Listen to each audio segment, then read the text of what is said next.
নমস্কাৰ আকৌ এবাৰ এই ফেচবুক লাইভ আমি আৰম্ভ কৰিবলৈ চেষ্টা কৰিছো অলপ ইন্টাৰনেটৰ অসুবিধা সেই কাৰণে দ্বিতীয়বাৰ আমি এই ফেচবুক লাইভ আৰম্ভ কৰিছো আৰু এই ফেচবুক লাইভৰ উদ্দেশ্যটো হ'ল যে আমি পিহালী সমষ্টি ৰাইজৰ প্ৰতি নিজৰ আন্তৰিক কৃতজ্ঞতা জ্ঞাপন কৰিবলৈ বিচাৰো আমি ইমান বাৰ পিহালী সমষ্টিলৈ গলো আৰু যেতিয়াই গৈছো মানুহে আমাক ইমান সন্মান দিলে ইমান মৰম কৰিলে ইমান হাঁহি মুখেৰে আমাৰ লগত ফটো তুলিলে সেলফি তুলিলে এই গোটেইখিনি কথা আজি অলপ আমাক মনত পৰিছে আৰু সেই কাৰণে মই সবকে ধন্যবাদ জ্ঞাপন কৰিবলৈ বিচাৰিছো যেতিয়া আমি এখন বিহালী সমষ্টিত আমি যাবলৈ আৰম্ভ কৰিছিলো তেতিয়া আমাৰ কিছু ৰোড শ্ব কৰিছিলো যি ৰোড শ্ব চাবলৈ মানুহবোৰ নিজৰ ঘৰৰ পৰা ওলাই আহি আমাক ৰাস্তাই চুকে কোনে আমাক আদৰিছিলে স্বাগতম জনাইছিলে এই প্ৰথম দিনৰ ৰোড শ্ব'ৰ পৰাই আমি গম পালো যে এবাৰ বিহালীত কিবা এটা নতুন হ'বলৈ গৈ আছে আৰু এই কাৰণে আমি আগতে ভাবা নাছিলো যে এক মাহ পিছত ইমান পৰিৱৰ্তন পিহালীত আহিব কিন্তু মোক মনত পৰে আমি যেতিয়া সোমাও প্ৰথম দিনৰ পৰাই সোমাওতে যথেষ্ট আমি সকলোৱে বাধা পাইছিলো অনুমতি দিয়া নাছিল বা মানুহবোৰ আমাৰ সভালৈ আহিবলৈ বাধা দিয়া গৈছিল তথাপিও নামঘৰে কিছুমান মানুহ আমালোকৰ কাৰণে ৰৈ থাকে আৰু হ'ব পাৰে কেতিয়াবা আমাৰ পলমো হৈছে দেৰিও হৈছে তথাপিও তেওঁলোকে আমাক বেয়া পোৱা নাই আৰু আমাক আশীৰ্বাদ প্ৰদান কৰিলে মোক এনেকুৱা এটা দিন মনত পৰে য'ত সাংঘাতিক বৰষুণ বহুতে কৈছিল যে সেইদিনা আমি ৰোড শ্ব'টো কেনচেল কৰিব লাগে তথাপিও আমি ভাবিলো যে যিহেতু আমি ৰাইজক ক'লো যে আমি সেইদিনা যামগৈ তিতিলেও আমি মানুহ ওচৰত যোৱাটো আমাৰ কৰ্তব্য হিচাপে আমি গ্ৰহণ কৰি আমি ওলালো আৰু পিছত মই নিজে অবাক যে বৰষুণত মানুহে নামঘৰত মন্দিৰে আমাৰ কাৰণে ৰৈ আছিলে এয়া এটা বিশেষ মৰম মই বিহালী সমষ্টিত ৰাইজৰ মাজত পালো বহুত মোৰ স্মৃতি যোৱা এক মাহৰ ভিতৰত বিহালী গৈ মোৰ ভাল স্মৃতি মোক আছে আৰু সেই কথাবোৰ মই মনত ৰাখিবলৈ বিচাৰো মোক এইটো মনত আছে যে কেনেদৰে আমাৰ যেতিয়া আমি বজাৰৰ সন্মুখৰ পৰা যাওঁ কিছুমান মানুহবোৰ বিক্ৰী কৰি আছে কিন্তু আমাৰ গাড়ীখন চালেই তেওঁলোকে হাঁহি মুখেৰে আমাক ৱেভ কৰে আমাক হাই কৰে আৰু এবাৰতো বহুত সৰু ল'ৰা ছোৱালী যেতিয়া এনে চাইকেলত বহি থাকে আমাক গাড়ী কনভয় পাৰ হৈ যায় তেতিয়া সকলোৱে হাই ছাৰ তেনেকে মোক মোক সম্বোধন কৰে ভাল লাগিলে যে আজি এনেকুৱা এটা ফ্ৰেণ্ডলি ৰিলেশ্যন যে একদম আমাৰ বন্ধুৰ দৰে সিজনে সিজনকে হাই ছাৰ কৰি আমি মাতি আছো খুব ভাল এটা পৰিৱেশ আৰু বিহালীত কিমান ডাইভাৰ্চিটি আছে কিমান তাত বিভিন্ন ধৰ্ম বৰ্ণ মানুহবোৰ বসবাস কৰে সঁচাকৈ ভাল লাগিল এবাৰ আমি এটা গোৰ্খা গাঁৱলৈ গলো আমাৰ কিছু আমাৰ দেৰি হৈছিল তেতিয়া আমি ভাবিছিলো যে যিমান সময় আমাক থাকিব লাগে আমি থাকিব নোৱাৰিম আমি বেলেগ এখন সভালৈ যাব লাগে তো অলপ আমি ছুটি কৰো যেতিয়া আমি ক'লো যে আমাক আৰু এখন সভালৈ যাব লাগে আমি সভাটো ছুটি কৰিব লাগিব কিছুমান সৰু ছোৱালী তেওঁলোকৰ মন বেয়া যেন হ'ল মই অনুভৱ কৰিলো আৰু তেতিয়া মই সুধিলো যে কি হ'ল তেওঁলোকৰ মন বেয়া কিয় তো তেওঁলোকে আমাক ক'লে যে তেওঁলোকে এই ছোৱালীবোৰ এটা সাংস্কৃতিক দলৰ সদস্য আৰু সাংস্কৃতিক দল হিচাপে তেওঁলোকে নিজৰ নৃত্য প্ৰদৰ্শন কৰিবলৈ বিচাৰিছিল আৰু যেহেতু আমি ক'লো যে আমি ওলাই যাম এয়া শুনি তেওঁলোকে অলপ বেয়া পাইছে আমি লগে ক'লো কি নহয় যদি তেওঁলোকে ইমান কষ্ট কৰিছে তো নিশ্চয় আমি তেওঁলোকৰ নৃত্য আমি চাইহে ওলাই যাম আৰু তাৰ পিছত যেতিয়া তেওঁলোকে নিজৰ নৃত্য প্ৰদৰ্শন কৰিবলৈ আৰম্ভ কৰিলে ময়ো বহি থাকিব নোৱাৰিলো ময়ো নিজৰ সিট এৰি তেওঁলোকক যোগদান কৰিলোঁ আৰু খুব এটা সুন্দৰ এটা পৰিৱেশ আৰু তাৰপিছত নাচি নাচি ইমান ভাল লাগিল যে ময়ো তাত থাকিবলৈ মন কৰিছিল আৰু বেলেগ সভালৈ যাবলৈ মন কৰা নাছিল যিয়ে নহওক সেইটো এটা খুব ভাল স্মৃতি মোৰ লগত থাকিব মোক সেই স্মৃতিও মোৰ লগত থাকিব যে মানুহ কিমান কষ্টত আছে আমি এবাৰ তিনিখুটিত অসম অৰুণাচল সীমান্তৰ অঞ্চলত এটা চাওঁথালি বা বসবাস কৰা গাঁৱলৈ গ'লোঁ আৰু তাত তেওঁলোকে আমাক ক'লে যে আজি তাৰিখত তাত ৰাস্তা নাই আজি তাৰিখত তেওঁলোকৰ আংগনবাড়ী কেন্দ্ৰ নাই স্কুল নাই কিমান কষ্টত আছে সেই কষ্টটো চাই মই যথেষ্ট মানে দুখিত চিন্তিত যে বহুত আৰু কৰিবলগীয়া আছে যদিও আজি তাৰিখত চৰকাৰে কয় যে তেওঁলোকে বহুতখিনি কাম কৰিছে আৰু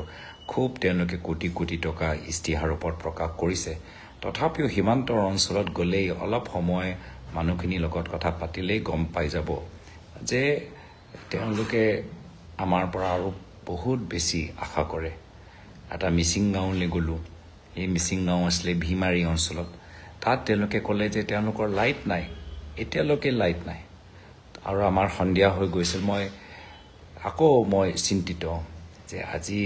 য'ত আমি বিচাৰোঁ কি ল'ৰা ছোৱালী আমাৰ মিচিং গাঁৱৰ ল'ৰা ছোৱালীবোৰ ভালদৰে পঢ়া শুনা কৰক লাইট নথকা গাঁৱত তেওঁলোকে কেনেদৰে সন্ধিয়া ভাগত পঢ়িব আৰু কি পৰিৱেশত সেই সমাজখন থাকিব যদি সন্ধিয়া লাইটে নাথাকে তো সেইকাৰণে মই ভাবিলোঁ যে এইবাৰ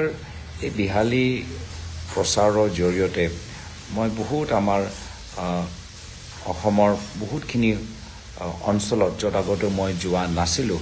সেই অঞ্চলত গৈ মই তেওঁলোকৰ সমস্যাবোৰ জানিবলৈ এটা সুযোগ পালোঁ আৰু ইমান মানুহবোৰ ইমান শান্তিত যে আছে ইমান যে আমাক আদৰি লৈছে আমাৰ লগত খালি মই অকলে নহয় আমাৰ সমগ্ৰ অসমৰ পৰা উজনি নামনি ব্ৰহ্মপুত্ৰ বৰাক কাৰ্বি সকলো ঠাইৰ পৰা মানুহবোৰ বিহালীলৈ গৈছিল নিশ্চয় নিৰ্বাচনী প্ৰচাৰৰ সময়ত আমাৰ দলৰ বিভিন্ন স্তৰৰ মানুহ বিভিন্ন অঞ্চলৰ পৰা মানুহবোৰ যাবগৈ কিন্তু সকলোৱে যে বিহালীত একদম এটা সুন্দৰ পৰিৱেশ পালে সকলোৱে এটা সুস্থ পৰিৱেশ পালে সকলোৱে যে সন্মান পালে সেয়াই বিহালী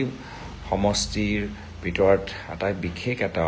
শক্তি আছে তেওঁলোকৰ বতাহ বা পানীত কিবা এটা বিশেষ শক্তি আছে যাৰ ফলত অসমৰ চুকে কোণে পৰা মানুহবোৰ আহিছে কাম কৰিছে কিন্তু কাকো আমনি দিয়া নাই বিহালী সমষ্টিৰ ৰাইজে সকলোকে সমৰ্থন জ্ঞাপন কৰিলে সহায় কৰিলে খোৱালে চাহ খোৱালে ঘৰত ৰাখিলে বেলেগ বেলেগ তেওঁলোকৰ থলুৱা বস্তুখিনি খোৱালে ময়ো এবাৰ এই ভাইটিকাৰ সময়ত যেতিয়া তাত আছিলোঁ তেতিয়া যে তেওঁ চেল ঘৰৰ ভিতৰত সোমাই চেল ৰুটি খাই যথেষ্ট মোক চেল পিঠা খাই যথেষ্ট মই ভাল পালোঁ আৰু ভাইটিকাও মই যদিও মই অৱগত কিন্তু কেতিয়াও মই সমষ্টিত বা কোনোবা এটা গাঁৱত নাছিলোঁ ভাইটিকাৰ দিনত তো এইবাৰ যে ভাই ফটা দিনত মই বিহালী অঞ্চলত আছিলোঁ আৰু মানুহবোৰ গোটেইখিনি ৰাজহুৱাভাৱে যে আমাক টিকা লগালে এইটোও এটা মানে পৰিৱেশ মই গৌৰৱ অনুভৱ কৰোঁ যে আমাৰ অসমত কিমান ডাইভাৰ্চিটি একে সময়ত আছে আমাৰ এটা এজন দলৰ জ্যেষ্ঠ এজন নেতা আমাৰ শ্বাকিল আহমেদ তেওঁ বিহাৰৰ আমাৰ কংগ্ৰেছ বিধায়িনী দলৰ দলপতি তেওঁ এদিন আমাৰ লগত আহিলে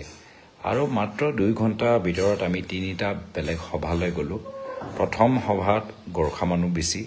দ্বিতীয় সভাত বড়ো মানুহ বেছি তৃতীয় সভাত মিচিং মানুহ বেছি আৰু এই গোটেইখিনি একে গাঁৱৰ ভিতৰত আছিলে তেওঁ নিজে ক'লে যে গৌৰৱীটো অসম এটা মিনি ইণ্ডিয়া ইয়াত ইমান ডাইভাৰ্চিটি আছে মই সেইটোৱে ক'লোঁ যে মই যেতিয়া বাহিৰৰ মানুহবোৰ ধৰণৰ কথাবোৰ কয় আমাৰ অসমৰ আমাৰ সংস্কৃতি এপ্ৰিচিয়েট কৰে ভাল পায় তেতিয়া মই নিজে গৌৰৱ অনুভৱ কৰোঁ আৰু মই নিজে চেষ্টা কৰোঁ যে আমাৰ অসমৰ এইখিনি কথা আমাৰ ইতিহাস বুৰঞ্জী সংস্কৃতি মই যে বাহিৰত লৈ যাব পাৰোঁ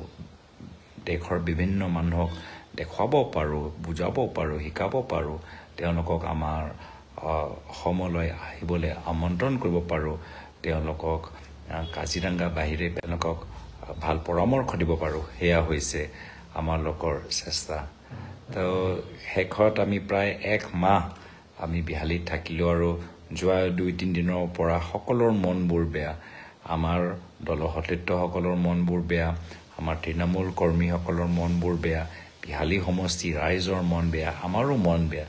যেহেতু আমি এনেকুৱা এটা ঘৰুৱা পৰিৱেশ পালোঁ এটা বৃহত্তৰ এটা আমাৰ অসমীয়া জাতি হিচাপে আমি সকলে থাকিলোঁ আৰু এতিয়া যে আমি আকৌ সেই সময়টো নাপাম আমি সকলোৱে নিজৰ নিজৰ অঞ্চলত নিজৰ নিজৰ জীৱনত নিজৰ নিজৰ কামত আমি ব্যস্ত হৈ যাম তো সেইটোৱে আমাৰ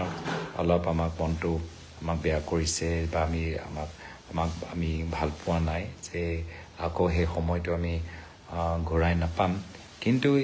এইবাৰ যে নতুন বন্ধুত্ব আমি সৃষ্টি কৰিলোঁ এই বন্ধুত্ব আমি কেতিয়াও পাহৰি যাব নোৱাৰোঁ আৰু বিহালী অঞ্চলৰ সমস্যাবোৰ মই কেতিয়াও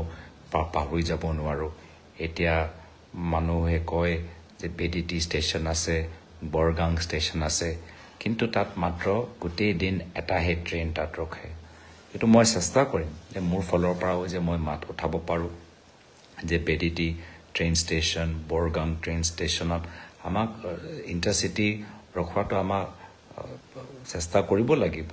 আৰু অলপ দিনৰ পিছত আমাৰ মিটিংবোৰ হ'ব মই নিশ্চয় মই এইখিনি কথা মই অৱগত কৰাবলৈ মই চেষ্টা কৰিম লগতে আমাৰ সীমান্ত অঞ্চল কথাবোৰ ক'লোঁ যে তাত লাইট নাই আংগনৱাড়ী কেন্দ্ৰ নাই তাত ৰাস্তা নাই বহুত তেওঁলোকৰ সমস্যা আৰু বিশেষকৈ মই মনত পৰে যে বৰগাঙৰ ওচৰত আমি নৱপ্ৰজন্মৰ যুৱক যুৱতীসকলৰ লগত এটা মত বিনিময় অনুষ্ঠানত যোগদান কৰিলোঁ আৰু য'ত এজন ছাত্ৰীয়ে মোক সুধিছিল যে মই নৱপ্ৰজন্মৰ পৰা কি আশা কৰোঁ আৰু সেই সভাত মই ক'লোঁ যে মই আশা কৰোঁ যে আমাৰ অসমৰ নৱপ্ৰজন্ম সদায় আত্মবিশ্বাসেৰে আগবাঢ়ি যাব আমাৰ লগত যদি আমাৰ আত্মবিশ্বাস নাথাকে তেতিয়া আমি গোটেই নিজৰ প্ৰতিভা আমি প্ৰকাশ কৰিব নোৱাৰোঁ আৰু আমাৰ যিমান আমাৰ কৰিবলৈ আমাৰ ইচ্ছা থাকে বা যিমান আমাৰ কৰিবলৈ ক্ষমতা থাকে যদি আমাৰ লগত আত্মবিশ্বাস নাথাকে তেতিয়া আমি 100% 100% এফৰ্ট আমি দিব নোৱাৰোঁ আৰু সেইকাৰণে মই বিচাৰোঁ কেতিয়াবা আত্মবিশ্বাস থাকিলে আমি আগবাঢ়ি যাব পাৰোঁ আৰু আত্মবিশ্বাস নাথাকিলে আমি সেই একে ঠাইতে থাকি যাম আমাৰ জীৱনত বিভিন্ন সমস্যা বিপদ থাকিবই কিন্তু আমাক বিশ্বাস কৰিব লাগে নিজৰ ওপৰত যে যিকোনো সমস্যা হওক যিকোনো বিপদ হওক আমি পাৰ কৰি যাব পাৰোঁ আমি আগবাঢ়ি যাব পাৰোঁ আমি সেই সমস্যা সমাধান কৰিব পাৰোঁ সেই আত্মবিশ্বাসটো আমাক লাগিব এজন ব্যক্তি হিচাপে এজন সমাজ হিচাপে এজন বৃহত্তৰ জাতি হিচাপে তো মই আজি এই ফেচবুক লাইভ চোৱা মোৰ বন্ধুসকলক সকলোকে মই ধন্যবাদ জ্ঞাপন কৰিছোঁ গুড ইভিনিং জনাইছোঁ এতিয়া অক্ষয় মই মেছেজ দেখিছোঁ অক্ষয় গুড ইভিনিং ৰফিকুলক ধন্যবাদ জ্ঞাপন কৰিছোঁ অনুপমে চাই আছে কিন্তু মই জনক গুড ইভিনিং কৈছোঁ পপি আহিছে পপিকো মই শুভেচ্ছা জ্ঞাপন কৰিছোঁ আৰু সেইকাৰণে মই আশা কৰোঁ যে আমি এটা নতুন উদ্যমেৰে ৰাইজৰ মাজত আছোঁ নতুন চিন্তাৰে ৰাইজৰ মাজত আছোঁ আৰু আমাৰ যদিও চিন্তা নতুন আমাৰ আদৰ্শ একেই আমাৰ আদৰ্শ পুৰণি আমাৰ পৰম্পৰা পুৰণি আমাৰ সংস্কৃতি পুৰণি কিন্তু নতুন তেজৰ লগত নতুন উদ্যমৰ লগত নতুন প্ৰেৰণাৰ লগত আমি কাম কৰিবলৈ বিচাৰোঁ আৰু এই যাত্ৰাত যদি আপোনালোকে আমাক সহায় কৰে আমাক পৰামৰ্শ দিয়ে আমি নিশ্চয় ভাল পাম এই বিহালী সমষ্টিত তেতিয়া আমি আছিলোঁ আমাক বহুত মানুহে আমাক যোগদান কৰিলে আমাৰ চাহ জনগোষ্ঠী এজন নেতাই আমাক যোগদান কৰিলে লগতে আমাক যোৱা বিহালী নিৰ্বাচনত যিজন অসম জাতীয় পৰিষদৰ পৰা প্ৰাৰ্থীগৰাকী আছিল অঞ্জন উপাধ্যায় ডাঙৰীয়া তেওঁক আমাক যোগদান কৰিলে তো এনেদৰে আমাৰ দল আৰু বহল হৈছে বেলেগৰ চিন্তা আমি শুনিবলৈ এটা সুযোগ পাইছোঁ আৰু মই ভাবোঁ যে আমালোকৰ মাজত সদায় এটা ব্যক্তিগত এটা সম্পৰ্ক থাকিব লাগে আৰু আপোনালোকে যদি আমাক পৰামৰ্শ দিবলৈ বিচাৰে আমাক কমেণ্টছত লিখক যদি ক'ৰবাত আমাৰ ভুল হয় আমাক কমেণ্টছৰ জৰিয়তে জনাওক আৰু আমাৰ চেষ্টা সদায় থাকিব যে আমি নিজকে আৰু শুদ্ধ কৰোঁ ৰাইজৰ সমস্যাবোৰ উত্থাপন কৰোঁ ৰাইজৰ কি তেওঁলোকৰ বৰ্তমান সময়ত